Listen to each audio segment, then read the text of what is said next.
Welcome back to the Bengals NFL show. I'm your host, Braden Guthrie, and today I am joined by Connor Kimball. Connor, thank you so much for taking time out of your day and joining me. Absolutely. Thank you for having me. I'm really excited to get on here, talk some Bengals, talk some NFL. I am Ultimate Scouting on YouTube, Instagram, all that good stuff. So if you like what you hear, check me out there. But let's go ahead, let's hop into it.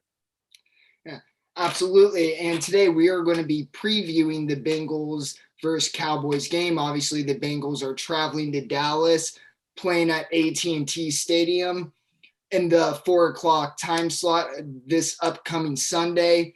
And playing at AT&T Stadium is always a challenge. They always have sellout crowds. The crowd is always loud.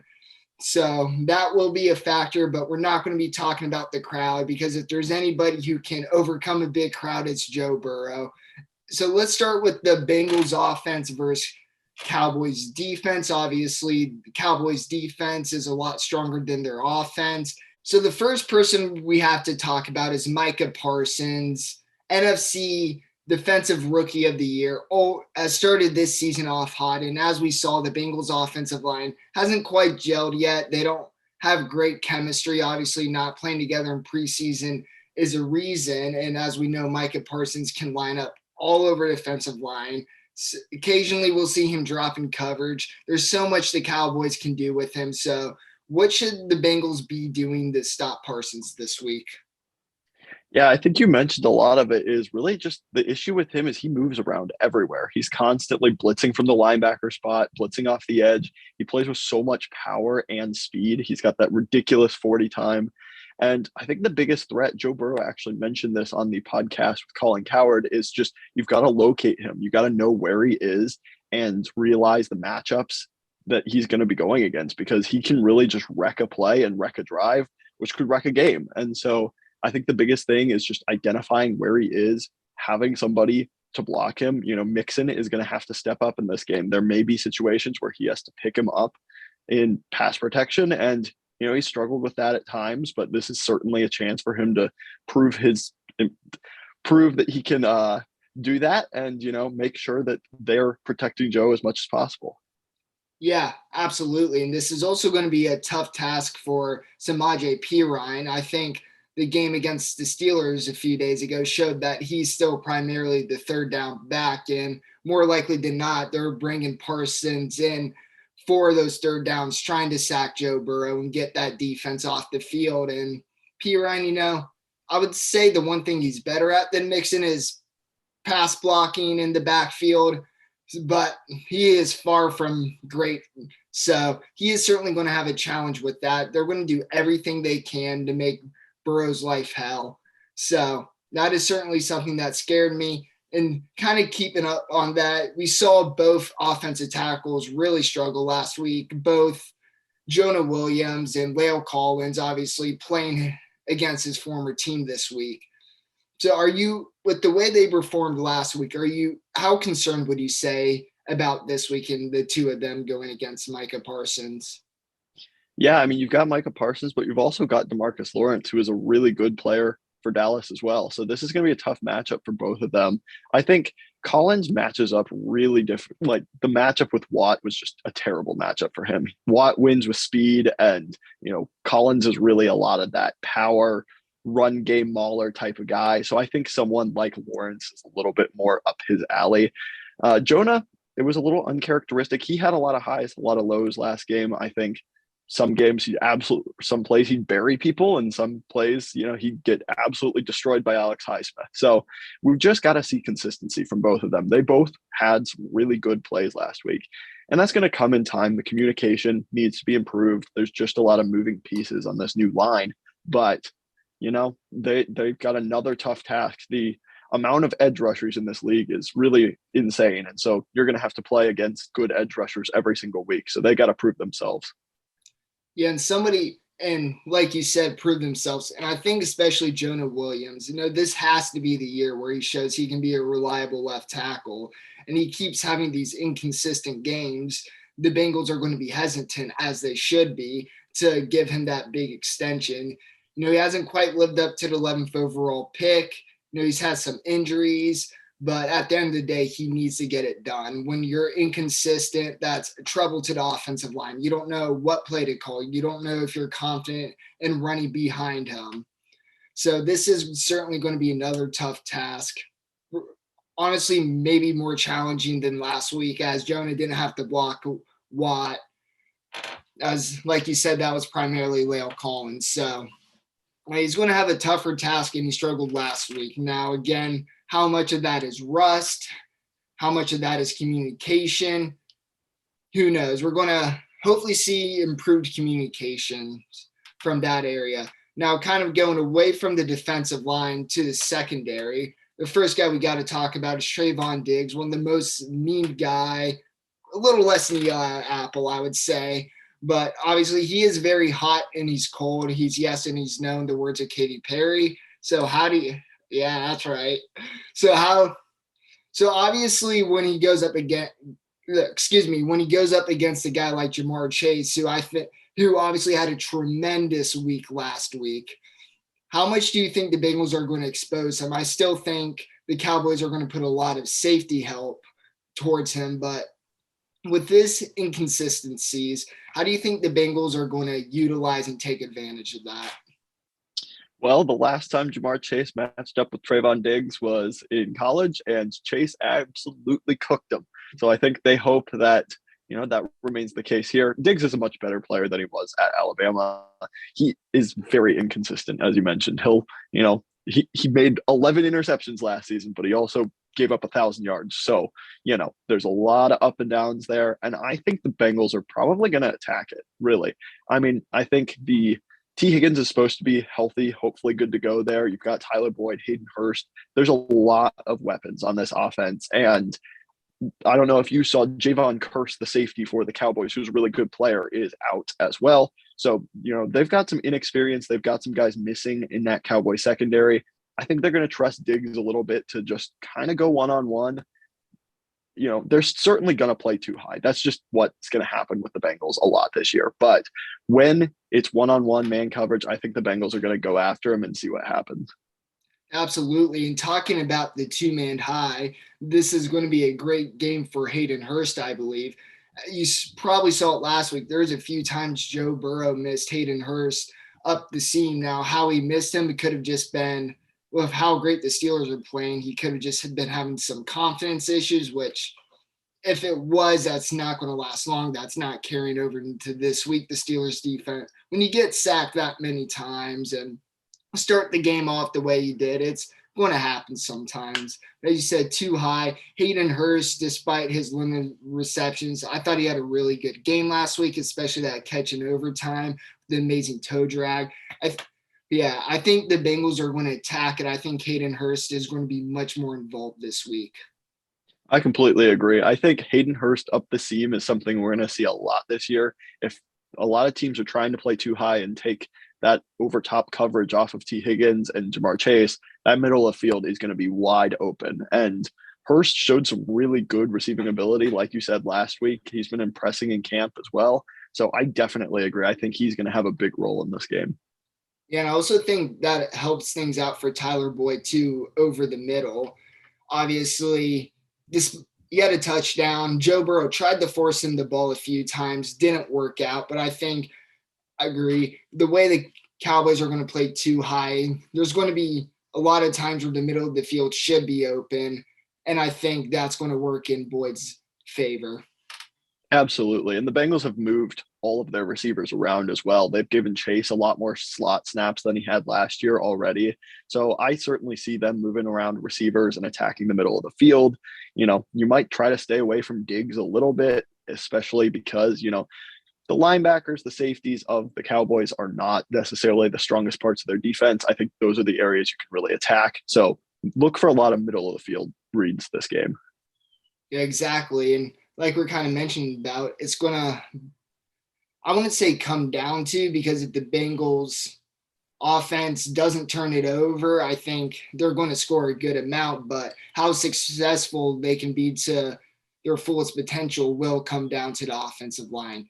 All the sacks they gave up last week, not all of them were on them. Burrow held the ball too long sometimes, but there was also moments kind of like the Jonah Williams sack that he gave up where that was pretty terrible. So it's going to come down to that consistency and they can hold strong.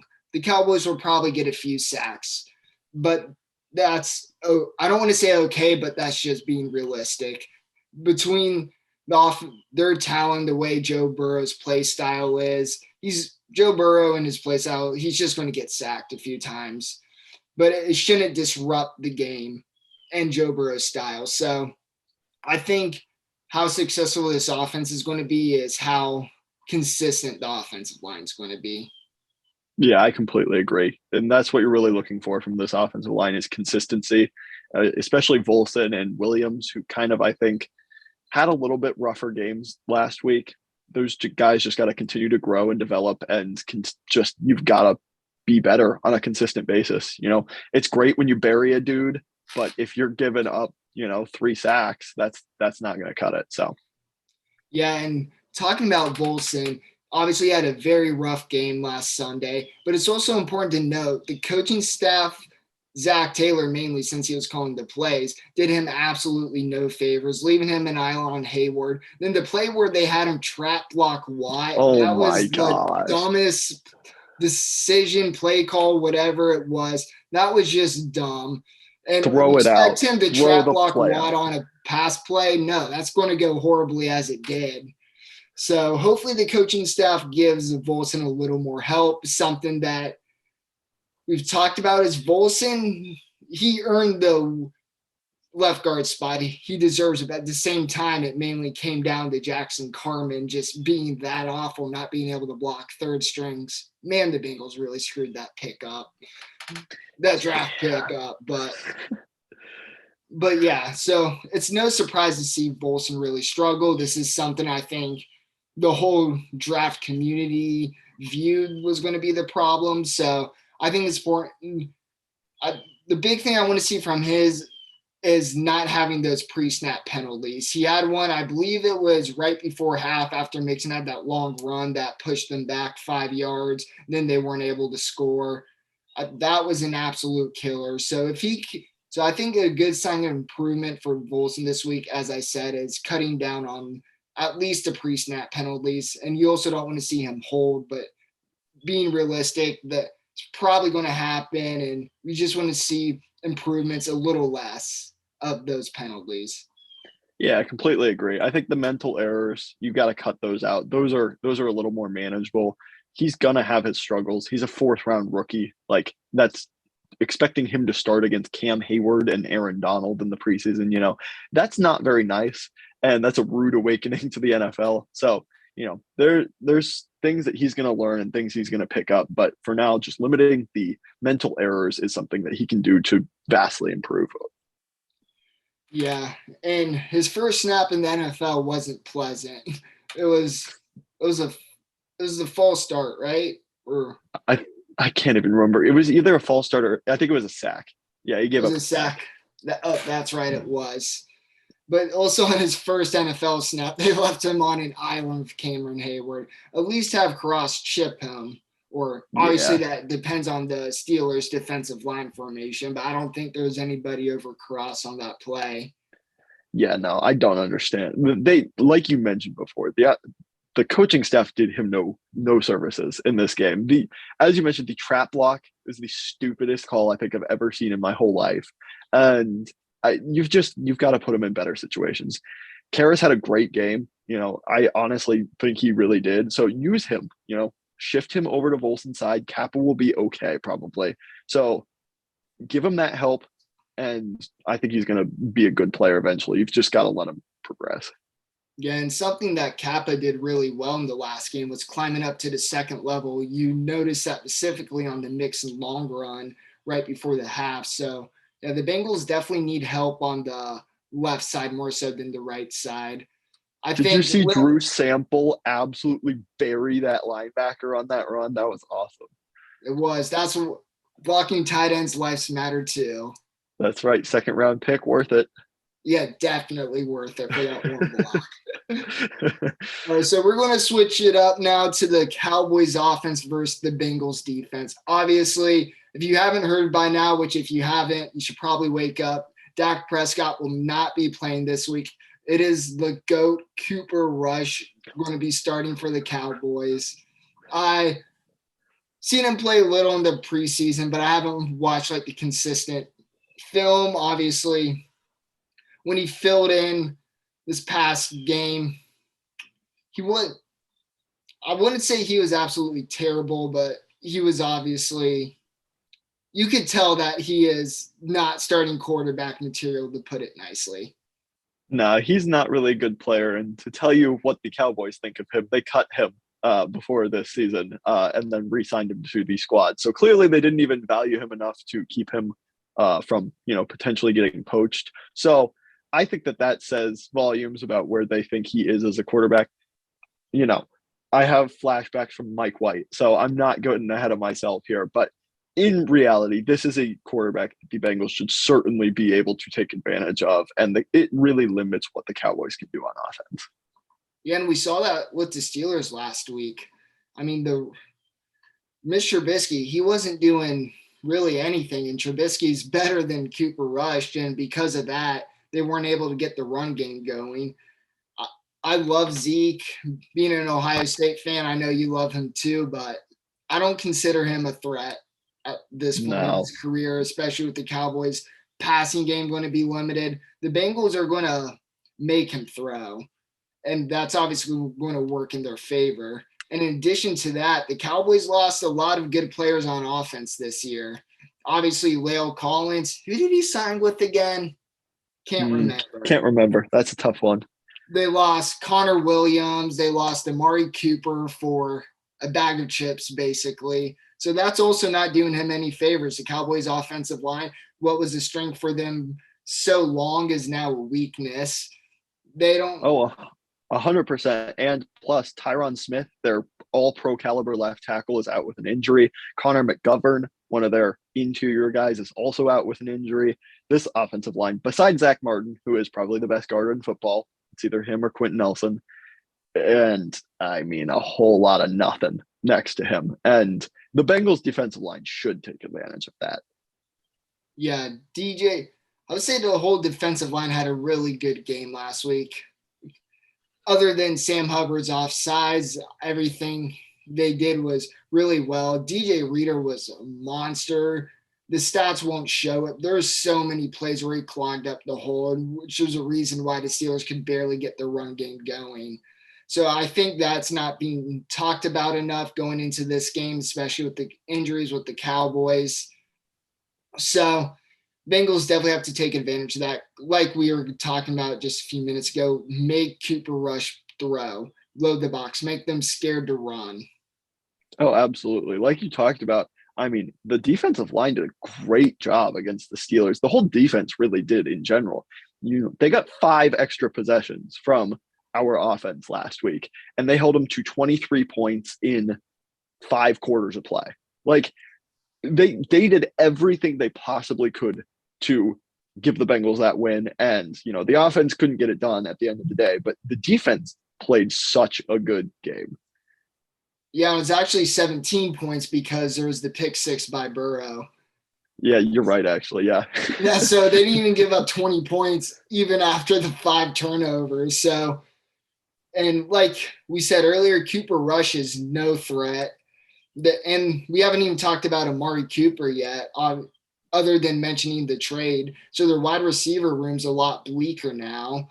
So, and with Chidobe Awuzie, Mike Hilton, and the GOAT Eli Apple, they're going to have trouble throwing the ball. And also Trey Flowers covering tight ends last week. He put Fireman in his – I want to say he put him in his place, but he locked him down pretty damn well.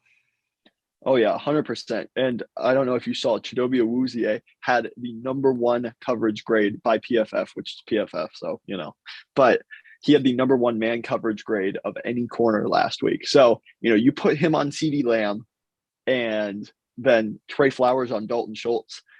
Okay, if Cooper Rush throwing to Noah Brown or Jalen Tolbert beats us, so be it. Like, you make Zeke and Pollard in their run game, you stuff them up, you cover CD, you guard Dalton Schultz.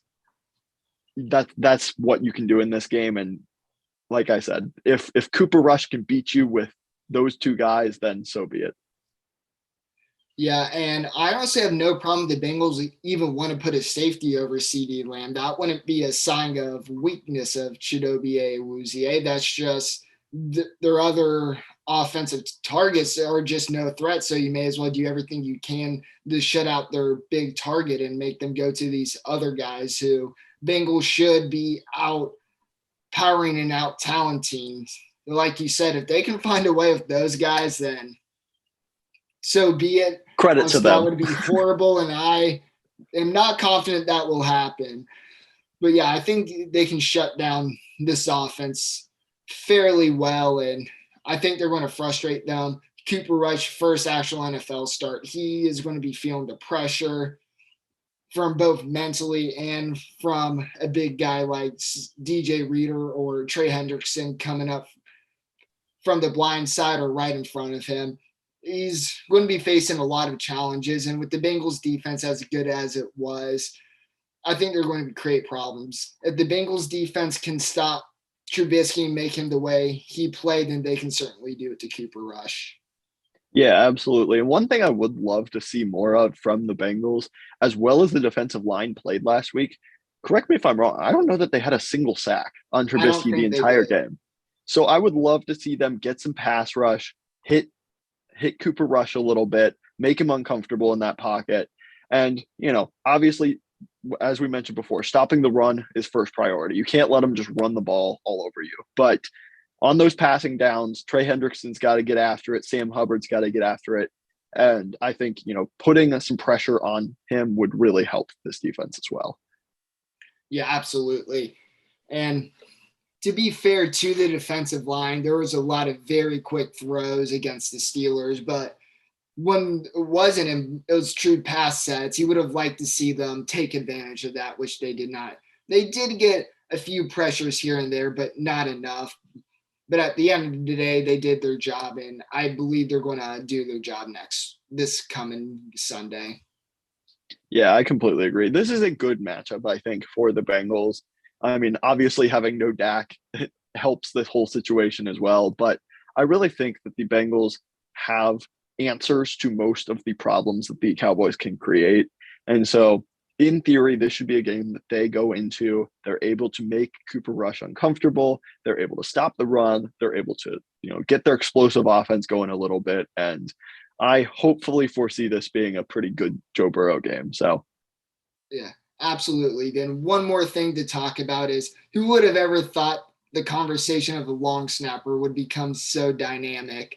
Obviously, Mitch Wilcox, he's no longer the long snapper as he is going to be playing just that third tight end role, primarily special teams. So, and it's the rookie long snapper. I forget how to pronounce his name. Do you remember? I think it's Cal Adamitis, but I don't really know. Right. I think majority of Bengals community knows exactly what we're talking about. And he was an actual long snapper in college, unlike Mitchell Wilcox. So this being his first NFL game, are you getting a little fearful he's going to snap it high and Huber failing to follow on the snap if it's third down? I think Mitchell Wilcox was really just helping us out. He wanted to make sure that Cal Adamitis felt comfortable going into his first NFL game. And so we showed him how to not snap it and, how bad it could be. So then once Cal gets in there and snaps it really well, we're all really relieved. So shout out to Mitchell Wilcox helping his teammate out. Yep, that is exactly the mindset Wilcox had. Mm-hmm. So, yeah, and hopefully – won't be issues. I don't foresee an issue since he did this all the time in college. He should be obviously starting the NFL now. It's a bit not different really in technique, but it could be a different mindset, more people in the crowd, but he's at this point, it's second nature to him. And yeah, like I said, I don't see any issues coming. He's been working with the Bengals the whole training camp too. It'd be one thing if we signed some random dude off the street, but he's been practicing.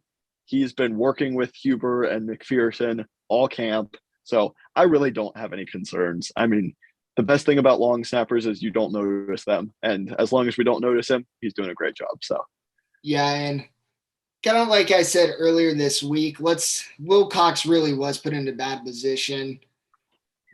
But I just want to use it. We should use this as appreciation for Clark Harris. I don't think I've ever seen a bad snap from him. Clark is so good. And like you mentioned, I don't blame Wilcox at all. Like that's a terrible situation to be put in. And, I get it. They practice for it in theory, but to do it in a game is completely different.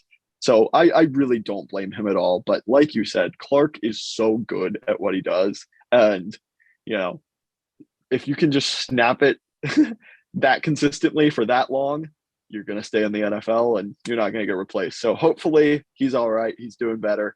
And Cal can provide that same stability. Got that. Yep. Words are hard. They are. Yeah. Hopefully we're not kicking a lot of field goals. Hopefully it's extra points. Agreed. And so that being said, is there anything you want to add to about this game or anything in general for the Bengals?